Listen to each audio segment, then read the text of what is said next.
All right, get a pencil and paper ready because I'm about to give you 5 very important tips that will help you to save time, study less, and get a higher score in your TOEFL reading section. Are you ready? Let's take a look at number 1. Tip number 1, stop trying to familiarize yourself with the TOEFL subjects. Now, if you've been at this for a little while, you'll know that there are other tutors that are telling you that you need to read and read and read about the TOEFL subjects, the sciences, humanities, earth sciences, so that you're familiar with what's going to be on the test. Well, that is counterproductive. Just let me tell you that you're wasting time. Don't do any more reading because the TOEFL IBT is not a test of what's in real life. It's really just a study skills test. The more you know about these subjects, the worse you're going to do on the test because they know. The people who make the TOEFL IBT, they know that you're smart.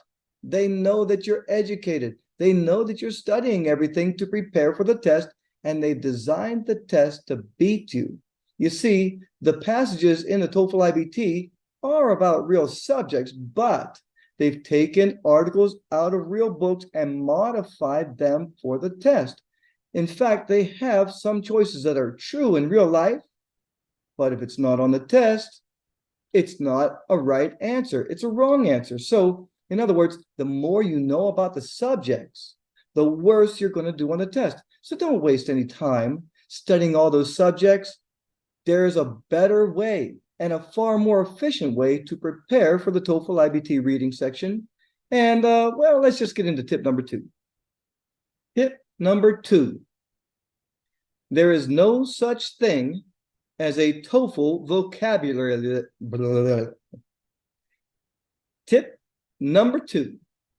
There is no such thing as a TOEFL vocabulary list. All right, now this one may be a problem for you, but listen, if you're buying vocabulary lists and you're studying 10 vocabulary words a day, stop it. Stop it. Listen, there's no such thing as a vocabulary list for the TOEFL IBT. If there was, I would have been making a fortune selling it. But the fact of the matter is, we don't know what words are going to be on the next TOEFL IBT that you're going to take. And we don't know which of those words that are on the test you're not going to know. There are 250,000 words in the English language, and they're adding 10,000 new words every year. You may study 200,000 words, and guess what? Not one of them may be on their next test. And you know something? Sometimes there are words that are easy for me as a native English speaker that may be impossible for you. For example, when I first started my academy in South America, my students didn't know what the word mud is. It's a mixture of dirt and water, but they didn't know. To be fair, I didn't know what the word nunca meant. It means never, okay? But I didn't know a word that every child, 1-year-old, knows what it means, but I didn't know. And so we don't know what words are going to be on the next test. It is important for you to study vocabulary and to build your vocabulary, but you will not be able to improve your TOEFL vocabulary by creating lists or buying lists and studying every day. So stop wasting your time on that. There's a better way to answer vocabulary questions and to deal with vocabulary words you don't know. And I'll get into that another time. All right, let's look at time-saving tip number 3. Tip number 3. This is not a reading comprehension test. Whether your English skills are excellent or mediocre, intermediate, or low, this is not a reading comprehension test. ETS knows that you're very smart, you're very educated, you're very studied. They know exactly how you take tests and how you answer questions. In the civilized world where you're from, we learn a subject and we use what we learn to answer questions. That does not work on the TOEFL IBT at all. I mean, there might be 1 or 2 questions in the reading passages that will work that way, but the rest of them don't. ETS has very specific structures and rules that they use to make the passages, to make the questions, and to create the choices.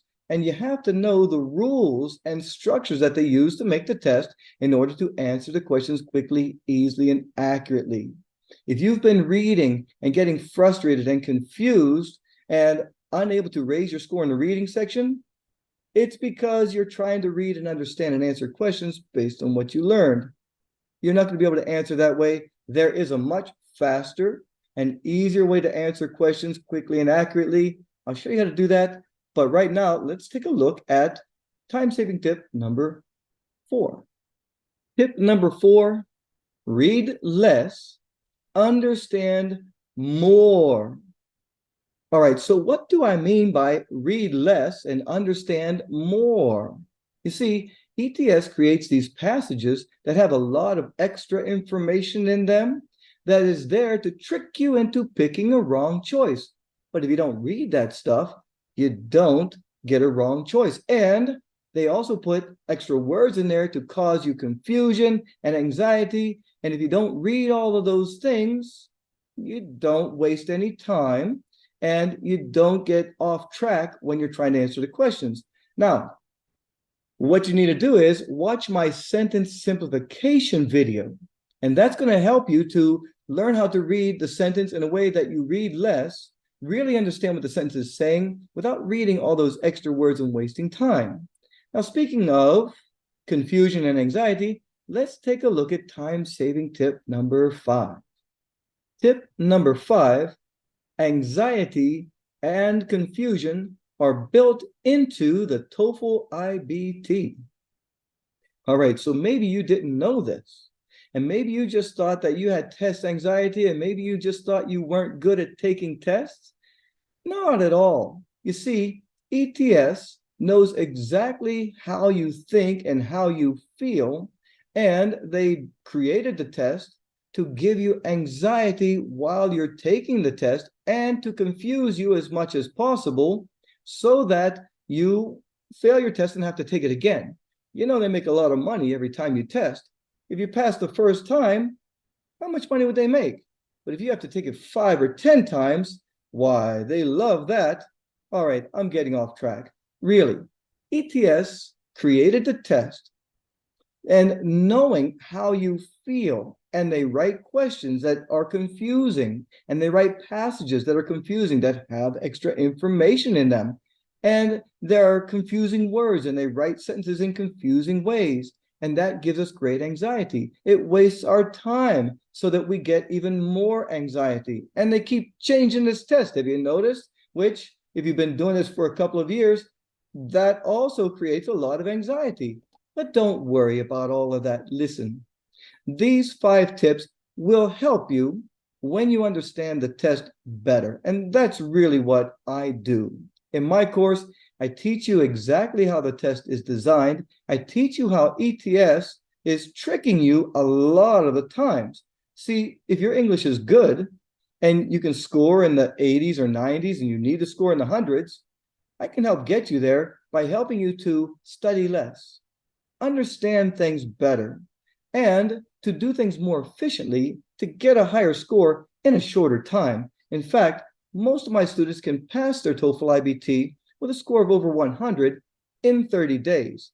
If you're interested in that kind of help, and I help you personally in my courses, I don't have a big company with tens of thousands of students. I don't have an army of minimum wage TOEFL tutors that I throw off onto you.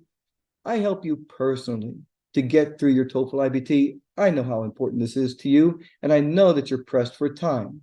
So if you're really interested in passing your TOEFL IBT and having someone who cares about you and really understands the importance of this test to you, come and see me at my website. Just click on the link below. I'm always here to help you.